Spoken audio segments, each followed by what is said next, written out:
Okay, I'm Ed Barrett. I live in Andover. I volunteer in Georgetown at the Council on Aging, and I'd like to tell you what a week I had. I had a call Sunday that ABC News wanted to come to my home to fill a segment for 2020 because of legislation I've sponsored to have pharmacies report all their errors. So imagine you get a call, ABC's coming, you start getting the house ready, and they showed up at 10 o'clock as promised on Monday, and it took them 2 hours to transform my home into a television studio. They had to connect into phone lines, wires, blackout windows. There were multiple steps, bringing television camera, lights, etc. And I was in the other room, and they had completed the process, and I just finished emptying the dishwasher, and they tell me I'm on air.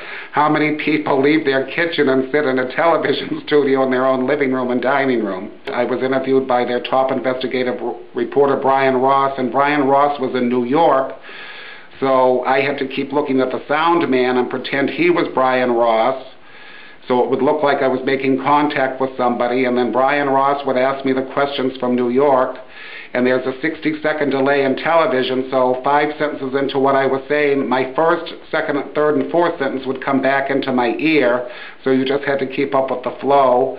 And I finished the interview, and I took a deep breath, and they had to stop the interview, and they had to touch up my makeup.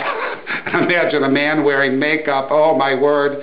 But he says, we have to stop, and he's starting to sweat on his lip. I mean, I felt like, is this an interview, or am I a guest star on the TV show Desperate Housewives with all the fuss they put over?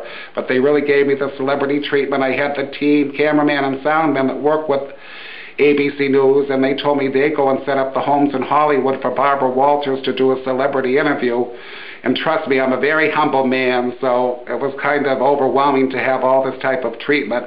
But I really appreciate and thank ABC News for giving an opportunity for this very important issue of mandatory reporting of pharmacy errors to be out there, and I hope the legislature in Massachusetts will take action.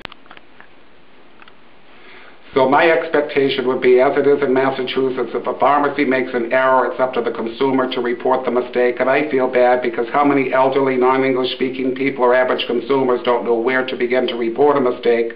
So a lot of these mistakes go underreported.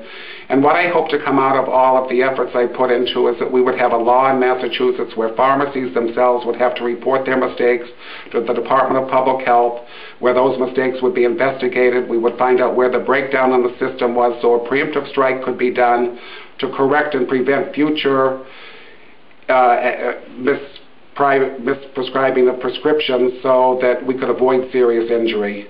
And by the pharmacy reporting the mistake, I would hope that we'd have a website or some type of public information where you and I could look on the website and find out how many errors a particular pharmacy has had in a particular year, and that we as a family or we as individuals could maximize our odds and go to the pharmacy in our area that has the best report from the state with the least amount of errors. And the only way this is going to be accomplished is if legislation is passed that would make pharmacies report their mistakes. Currently, only 4 out of 46 states, only 4 states have this requirement to report laws by pharmacies, and I just hope Massachusetts will get on the bandwagon and that we'll be pioneers and that we will revolutionize the way pharmacy errors are handled.